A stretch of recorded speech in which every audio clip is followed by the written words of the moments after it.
E falamos aí questão, um passo atrás, né, do domínio da Blip no mercado conversacional, né? Hoje, me corrija se estiver enganado, o Brasil é o país que mais utiliza o WhatsApp no mundo. É um dos países que mais usam o WhatsApp no mundo. A gente tem outros grandes países que usam aí, tem Filipinas, Índia, né? Mas em Na volume, própria Europa, mas em termos de volume, assim, dada a população do Brasil, com certeza é o Brasil que disputa aí com esses outros países que têm alta penetração de WhatsApp, mas o nível de maturidade do uso, né, para as empresas, o Brasil é o país mais importante, a ponto do Mark Zuckerberg já ter visitado aqui e a gente ser o celeiro e até a Blip ser um dos precursores do mundo conversacional. Talvez a Blip seja a empresa que esteja mais à frente aí numa visão de conversational commerce. e qual hoje que é um dos maiores desafios da Blip na área conversacional? Porque muito já foi feito, quando a gente pega a tecnologia que temos hoje na Blip, é uma tecnologia estável, responde muito bem, atende muito bem, o sistema ali já é um sistema mais completo e já redondo ali, estável. O que fazer quando chegar no nível de excelência que a Blip hoje atingiu aí depois de muitos anos, Daniel? Ah, você me permite só discordar um pouco, acho que ainda tem muito para evoluir. Eu acho que todas as empresas, né, todas as pessoas, todos os negócios, eles têm muito a evoluir, a crescer, a melhorar a experiência, melhorar produto. A gente acha que a estratégia convencional, o mais incrível dela, é que através de uma conversa e através dos dados gerados dessa conversa, não só individual, mas numa larga escala, a gente começa a entender realmente, né, os desejos das pessoas, entender realmente como atender elas melhor, como chamá-las pelo nome, como reduzir um tempo de atendimento, que não tem coisa mais chata, por exemplo, você receber uma ligação de call center e ficar ali falando 40 minutos, e quando você fala um problema, fala assim, você desculpa, eu vou te passar para um outro atendente, eu sei que tem que responder isso tudo de novo. Então a gente acredita que essas experiências ainda tem muito a melhorar, é só o começo. A gente acha que a Blip ela só está começando. Então, vou fazer 53 anos esse ano e eu nunca tive tão animado e vendo tanta coisa para fazer. O que tira o nosso sono? Isso é uma pergunta que todos os investidores fazem para a gente no final. Tem aquela roda de perguntas e fala assim, pois é, vocês estão tão animados, e o que tira o seu sono? Excesso de oportunidade. Eu vi uma fala recentemente que quando a gente tem muitas opções boas, isso é um problema danado, né? Porque a gente se perde nas possibilidades. E é mais ou menos isso, né? E eu acho que hoje o que é mais legal pra gente é que, e talvez seja o maior sonho nosso que já está acontecendo, por a Blip ser uma plataforma, e aí as pessoas às vezes falam plataforma e software de maneira errônea, software é software. Tudo que leva um algoritmo para produzir um input e um output é software. Mas o que é uma plataforma? Uma plataforma é um software capaz de produzir outros tipos de software. Então, em cima da plataforma Blip, vão surgir não só software, mas empresas inteiras. Então, um case interessante que a gente tem no mundo conversacional são empresas que nasceram e são, por exemplo, WhatsApp only. Então, você tem a Meg, aí, que é um banco no WhatsApp. Ela não tem nenhuma agência, ela não tem site, ela é um contato no celular. Não tem software. Então não tem nada ali. Ela não tem um cartão físico, você consegue fazer um Pix. Então, a gente acredita que nessa nova onda de IA, que é 100% conversacional, você vai precisar de uma arquitetura para construir essas soluções. E aí que eu volto na parte de guideline. O que é uma guideline? Um guideline é uma empresa de carro precisa de vender carro.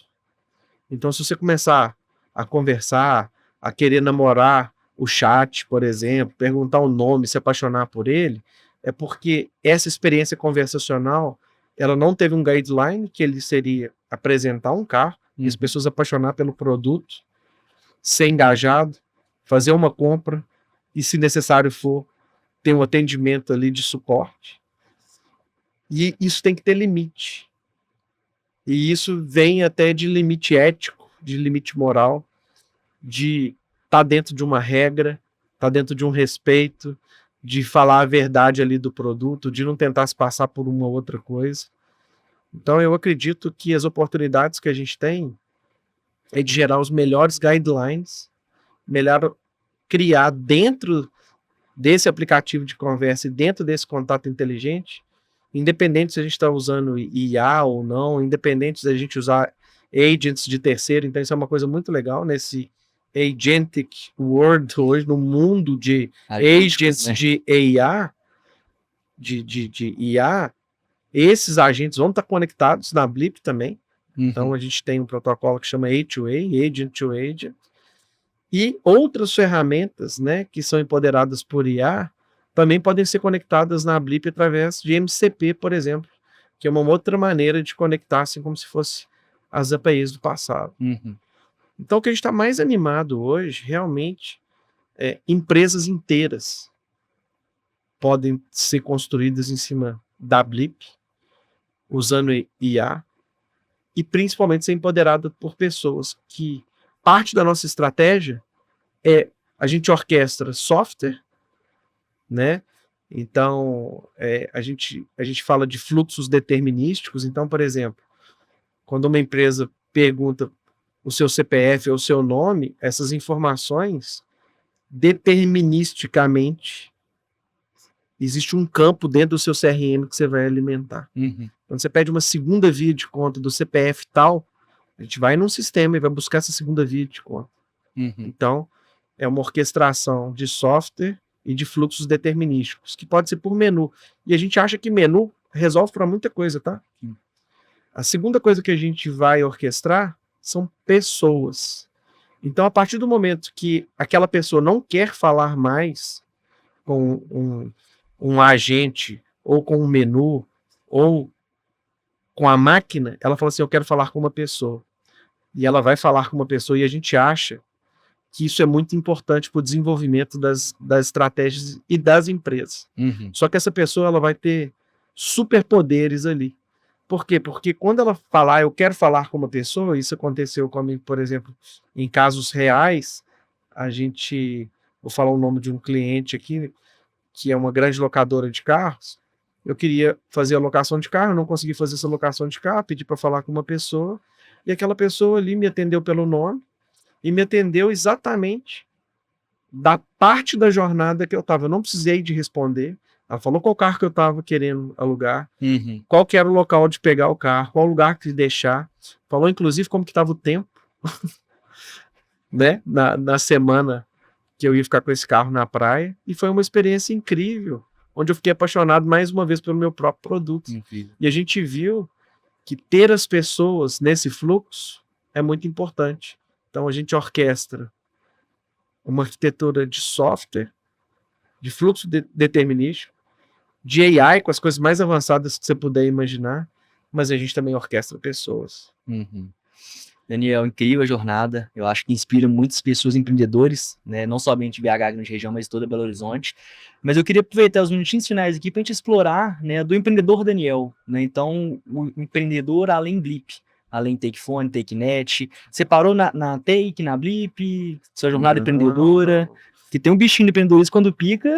Que eu acho que é muito legal, né? Eu tive o privilégio de ter o Roberto, o Marcelo, o Serginho e vários outros sócios que a gente coleciona, o Edu de uma outra empresa nossa que chama Minu, que está indo muito bem, é minu.co, de comprar empresas e essas pessoas virarem nossos sócios. Então hoje a nossa grande plataforma de negócio com certeza é a Blip. A gente tem a Minu também, que é uma empresa que está crescendo demais, mas lá eu sou só conselheiro. Na Blip hoje eu sou presidente do conselho, mas eu também vivo 24/7 hoje nas grandes áreas de negócio, fazendo grandes negócios, trabalhando também junto da estratégia de fusão e aquisição. Tive agora no Oriente Médio, nós estamos namorando o Oriente Médio para mais um lugar para a gente expandir. Já estamos no México, já estamos em Madrid, na Espanha. Então, assim, eu sou picado realmente pelo bichinho do empreendedorismo, mas eu acho que ainda tem muito para empreender nos ativos que a gente já tem. Então, hoje a gente gasta 99% do nosso tempo na Blip.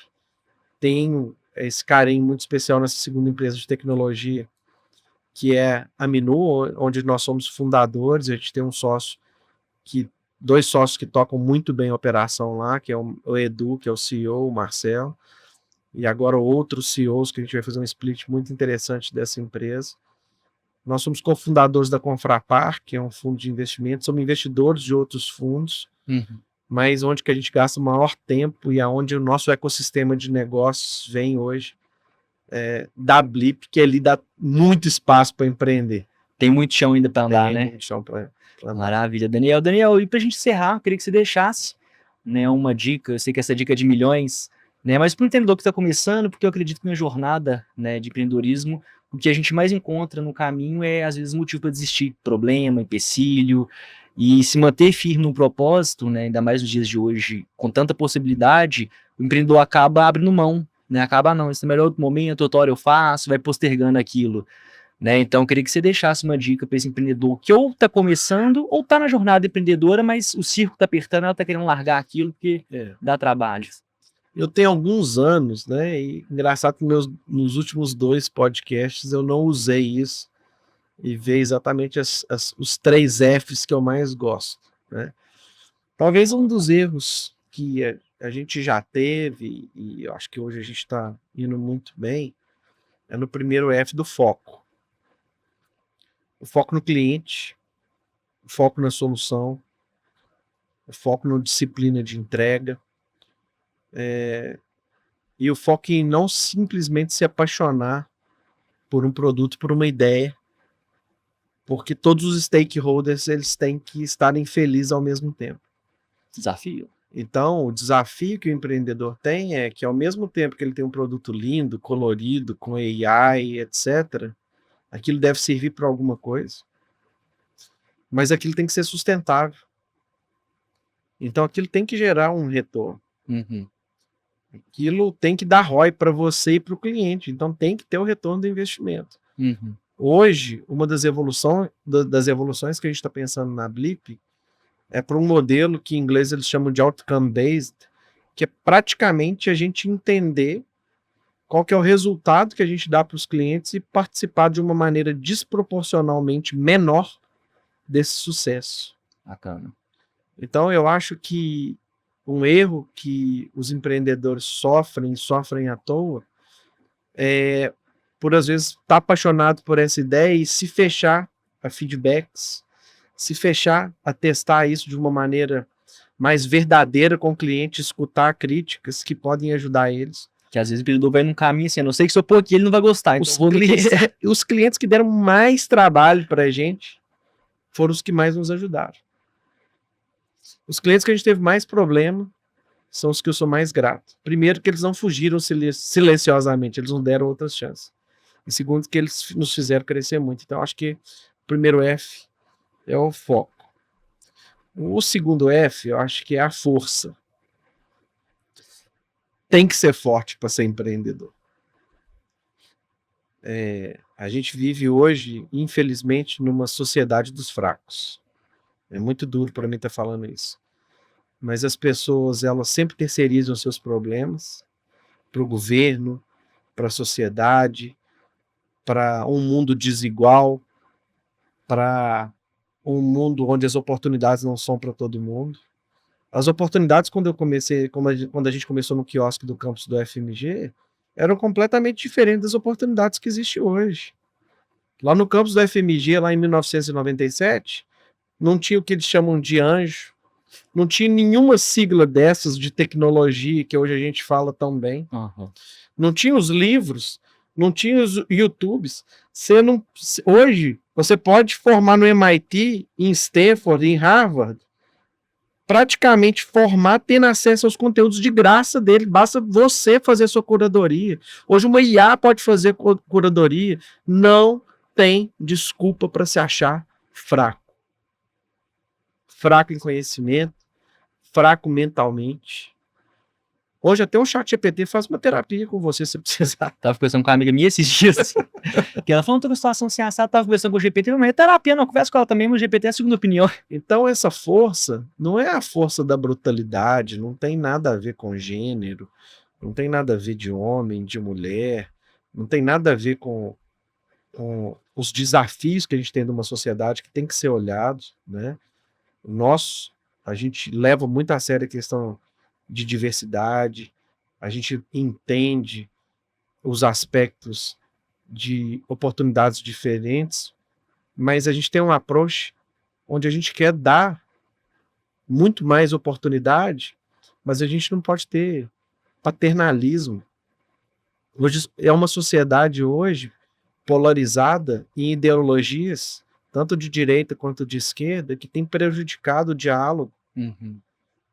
E as pessoas, elas se fragilizam nesse meio, ou às vezes elas não podem nem, né? Eu sou muito ousado nos meus posicionamentos às vezes, e não é todo mundo que gosta. Uhum. Mas eu sou uma pessoa que eu tenho resultado, eu tenho compaixão e eu tenho propósito. Então a força às vezes está na vulnerabilidade. Uma dos TED Talks que eu mais gosto é da Brené Brown, onde ela fala disso, ela é craque em vulnerabilidade. Eu sou uma pessoa que eu adoro falar das minhas vulnerabilidades. Uhum. Eu adoro falar que eu tenho sócios muito melhores que eu. Eu adoro falar que eu não sei nada, que eu já falhei bastante. E que isso me faz uma pessoa muito forte. Né? E a terceira, aí esse é um outro ponto polêmico que eu tenho também, do F, é o F da fé.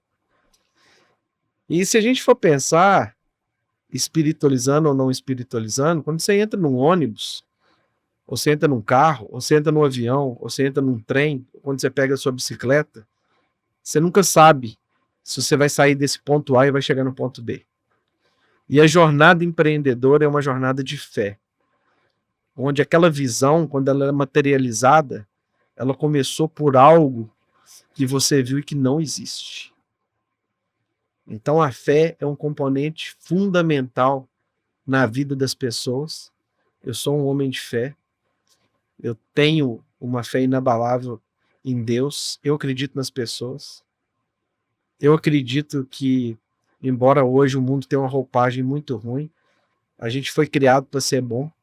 E a gente pode escolher ser bom, ter fé, e isso vai te ajudar a dar certo. Então eu acho que essa é a minha mensagem para você, empreendedor.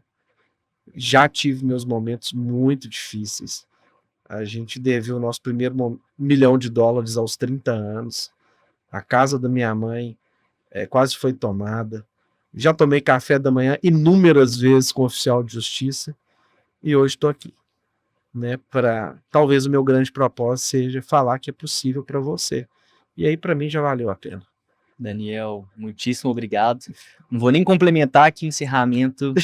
Foi de fato muito, muito bacana. Obrigado, querido. Né? Força, foco, força e fé. Exatamente. De fato, é os 3 Fs aí que guia. Para mim, pessoalmente, eu gosto mais do fé primeiro. Mas eu vou deixar essa dica aí. Daniel, obrigado. Muito obrigado pelo tempo. Sei que a agenda é apertada. Né? Então, obrigado aí por poder parar um minutinho e poder compartilhar, né, esses grandes aprendizados aí com o público. Obrigado. Obrigado, Valeu. gente. Fechamos mais um episódio do Syntalks. Obrigado, galera.